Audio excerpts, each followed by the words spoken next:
नमस्कार दोस्तों, रंगमंच कहानियों में आपका स्वागत है। आइए सुनते हैं मुंशी प्रेमचंद्र की प्रसिद्ध उपन्यास वरदान पार्ट 14A। कभी कभी वन के फूलों में वह सुगंध और रंग रूप मिल जाता है जो सजी हुई वाटिकाओं को कभी प्राप्त नहीं हो सकता। माधवी थी तो एक मूर्ख और दरिद्र मनुष्य की लड़की, परंतु विधाता ने उसे नारियों के सभी उत्तम गुणों से सुशोभित कर दिया था। उसमें शिक्षा सुधार को ग्रहण करने की विशेष योग्यता थी। माधवी और बिरजन का मिलाप उस समय हुआ जब बिरजन ससुराल आई। इस भोली भाली कन्या ने उसी समय से बिरजन के संग असाधारण प्रीति प्रकट करने आरंभ की।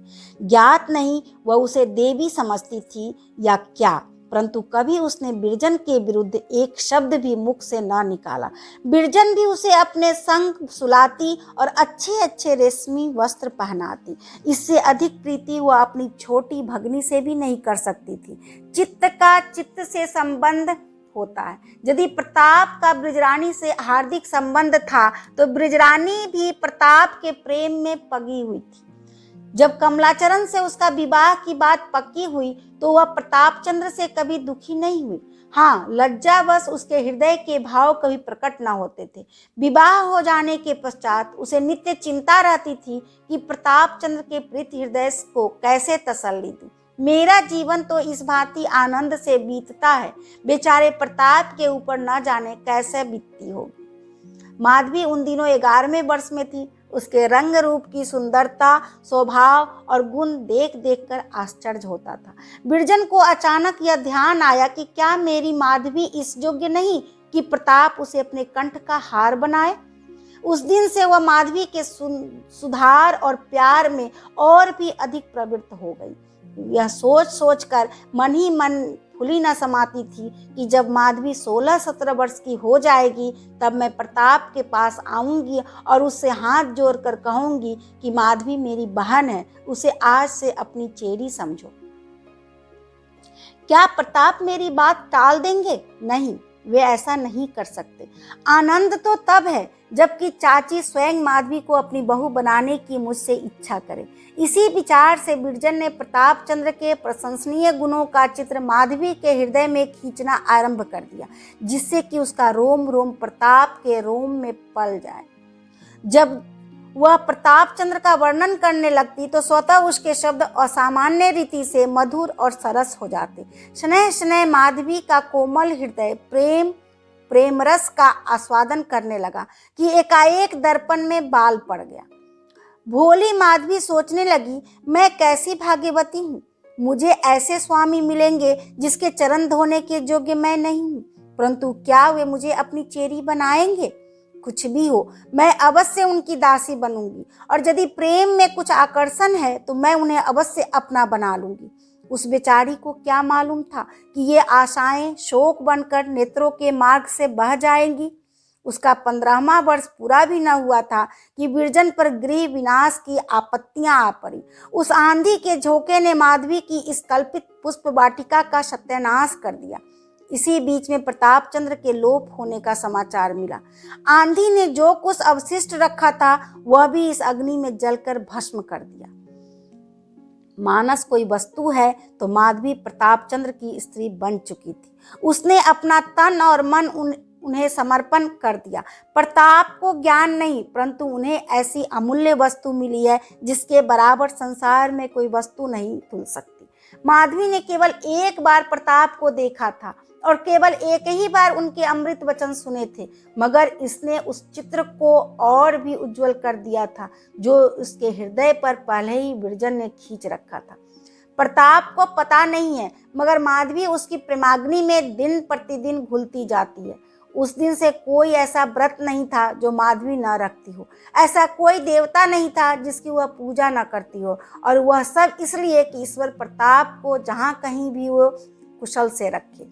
इन प्रेम कल्पनाओं ने उस बालिका को और भी अधिक दृढ़, सुशील और कोमल बना दिया। शायद उसके चित्त ने यह निर्णय कर लिया था कि मेरा विवाह प्रतापचंद्र से हो चुका। बिरजन उसकी यह दशा देखती और रोती कि यह आग मेरी ही लगाई हुई है। यह नवकुसुम किसके कंठ का हार बनेगा?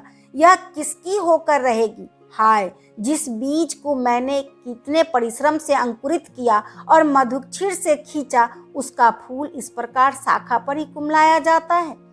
बिरजन तो भला कविता करने में उलझी रहती, किंतु माधवी को यह संतोष भी न था कि उसका प्रेमी और उसका साथी उसके प्रियतम का ध्यान मात्र था, उस प्रियतम का जो उसके लिए सर्वथा अपरिचित था। प्रताप के चले जाने से कई मास पीछे एक दिन माधवी ने स्वप्न देखा कि वे सन्यासी हो गए हैं। आज माधवी का अपार प्रेम प्रकट हुआ है। आकाशवाणी सी हो गई कि प्रताप ने अवश्य सन्यास ले लिया। आज से वह भी तपस्विनी बन गई। उसने अपने सुख और विलास की लालसा हृदय से निकाल दी। जब कभी बैठे बैठे माधवी का जी बहुत आकुल होता तो वह प्रताप चंद के घर चली जाती। वहां उसके चित्त को थोड़ी देर के लिए शांति मिल जाती थी। यह भवन माधवी के लिए एक पवित्र मंदिर था। जब तक बिरजन और सुदामा के हृदय में ग्रंथि पड़ी हुई थी, वह यहाँ बहुत कम आती थी, परंतु जब अंत में बिरजन के पवित्र और आदर्श जीवन ने यह गांठ खोल दी और वे गंगा जमुना की भांति परस्पर गले मिल गई, तो माधवी का आवागमन भी बढ़ गया। वह सुदामा के पास दिन दिन भर बैठी रह जाती। इस भवन की एक एक अंगुल पृथ्वी प्रताप का स्मारक थी। इस आंगन में प्रताप ने काठ के घोड़े दौड़ाए थे और इसी कुंड में कागज की नावें चलाई थी। नौकाएं तो स्यात काल के भंवर में पड़कर डूब गई, परंतु घोड़ा अब भी विद्वान था। माधवी ने उसकी जर्जित अस्थियों में प्राण डाल दिए और उस वाटिका में कुंड के किनारे एक पटल वृक्ष की छाया में बांध दिया। यही भवन प्रताप चंद्र का शयनागार था। माधवी उसे अपने देवता का मंदिर समझती है। इस पलंग ने प्रताप को बहुत दिनों तक अपने अंक में थपक थपक कर सुलाया था। माधवी अब उसे पुष्पों से सुसज्जित करती है। माधवी ने इस कमरे को ऐसा सुसज्जित कर दिया जैसे वह कभी न था। चित्रों के मुख पर से धूल की यवनिका उठ गई। लैप भाग्य पुनः चमक उठा। माधवी की इस अनन्य प्रेम भक्ति से सुदामा का दुख भी दूर हो गया। चिरकाल से उसके मुख पर प्रताप चंद्र का नाम कभी ना आया था। बिरजन से मेल मिलाप हो गया, परंतु दोनों स्त्रियों में कभी प्रताप चंद्र की चर्चा भी न होती थी। बिरजन लज्जा से संकुचित थी और सुदामा क्रोध से, किंतु माधवी के प्रेमानल से पत्थर भी पिघल गया। अब वह प्रेम विहल होकर प्रताप के बालपन की बातें पूछने लगती तो सुदामा से न रहा जाता। उसकी आंखों में जल भर आता। तब दोनों की दोनों रोती और दिन दिन भर प्रताप की बातें समाप्त न होती। क्या माधवी के चित्त की दशा सुदामा से छिप सकती थी? वह बहुधा सोचती कि क्या यह तपस्विनी इसी प्रकार प्रेमाग्नि में जलती रहेगी, और वह भी बिना किसी आशा के। एक दिन ब्रिजरानी ने कला का पैकेट खोला तो पहले ही पृष्ठ पर एक परम प्रतिभापूर्ण चित्र विविध रंगों में दिखाई पड़ा। यह किसी महात्मा का चित्र था। उसे ध्यान आया कि मैंने इस महात्मा को कहीं अवश्य देखा है। सोचते सोचते अकस्मात उसका ध्यान प्रताप चंद्र तक जा पहुंचा। आनंद के उमंग में उछल पड़ी और बोली, माधवी तनिक यहाँ आना। माधवी फूलों की क्यारियां सींच रही थी। उसके चित्त विनोद का आजकल यही कार्य था।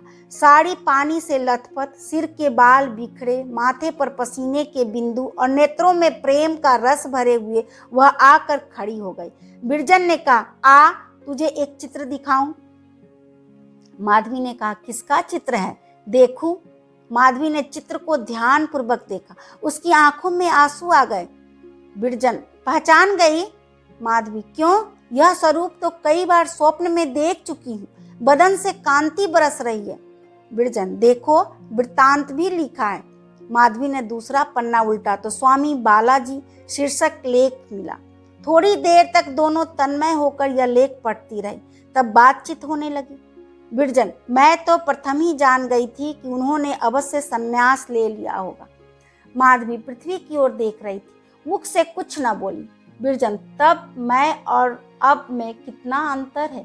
मुखमंडल से कांति झलक रही है, तब ऐसे सुंदर न थे। माधवी, बिरजन, ईश्वर इनकी सहायता करे। नेत्रों में जल भरकर, कैसा संयोग है, हम और वे संग संग खेले, संग संग रहे। आज वे सन्यासी है और मैं वियोगिनी। न जाने उन्हें हम लोगों की कुछ सुध भी है या नहीं। जिसने सन्यास ले लिया उसे किसी से क्या मतलब। जब चाची के पास पत्र न लिखा तो भला हमारी सुधि क्या होगी। माधवी, बालकपन में वे कभी योगी योगी खेलते तो मैं मिठाइयों की भिक्षा दिया करती थी। माधवी ने रोते हुए न जाने कब दर्शन होंगे कहकर लज्जा से सिर झुका लिया। बिरजन, शीघ्र ही आएंगे। प्राणनाथ, यह लेख बहुत सुंदर लिखा है। माधवी, एक एक शब्द से भक्ति टपकती है। बिरजन, वक्तृता की कैसी प्रशंसा की है। उनकी वाणी में तो पहले ही जादू था, अब क्या पूछना। प्राणनाथ के चित्त पर उसकी वाणी का ऐसा प्रभाव हुआ, वह समस्त पृथ्वी पर अपना जादू फैला सकता है। माधवी, चलो चाची के यहाँ चले। बिरजन, हाँ, उनका तो ध्यान ही नहीं रहा। देखे क्या कहती हैं, प्रसन्न तो क्या होंगी। माधवी, उनकी तो अभिलाषा ही यही थी, प्रसन्न क्यों ना होंगी। बिरजन, चल, माता ऐसे समाचार सुनकर कभी प्रसन्न नहीं हो सकती। दोनों स्त्रियां घर से बाहर निकली। बिरजन का मुख कमल मुरझाया हुआ था, पर माधवी का अंग अंग हर्ष से खिला जाता था। कोई उससे पूछे, तेरे चरण अब पृथ्वी पर क्यों नहीं पड़ते, तेरे पीले बदन पर क्यों प्रसन्नता की लाली झलक रही है, तुझे कौन सी संपत्ति मिल गई, तू अब शोकान्वित और उदास क्यों नहीं दिखाई पड़ती, तुझे अपने प्रियतम से मिलने की अब कोई आशा नहीं, तुझ पर प्रेम की दृष्टि कभी नहीं पहुंची, फिर तू क्यों नहीं फूली समाती। इसका उत्तर माधवी देगी, कुछ नहीं। वह सिर झुका लेगी, उसकी आंखें नीचे झुक जाएगी, जैसे डालियां फूलों के भार से झुक जाती हैं। कदाचित उनसे कुछ अश्रु बिंदु भी टपक पड़े, किंतु उसकी जीवा से एक शब्द भी न निकलेगा। माधवी प्रेम के मत से मतवाली है, उसका हृदय प्रेम से उन्मत्त है। उसका प्रेम हाट का सौदा नहीं, उसका प्रेम किसी वस्तु का भूखा नहीं है। वह प्रेम के बदले प्रेम नहीं चाहती। उसे अभिमान है कि ऐसे पवित्रात्मा पुरुष की मूर्ति मेरे हृदय में प्रकाशमान है। यह अभिमान उसकी उन्मुक्ता का कारण है, उसके प्रेम का पुरस्कार है।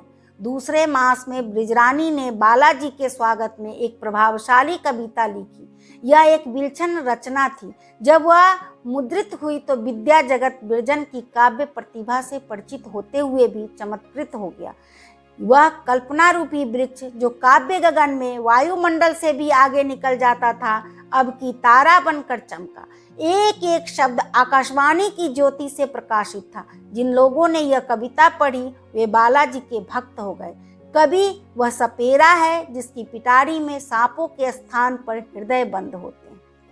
अभी आप सुन रहे थे मुंशी प्रेमचंद्र की प्रसिद्ध उपन्यास वरदान। धन्यवाद।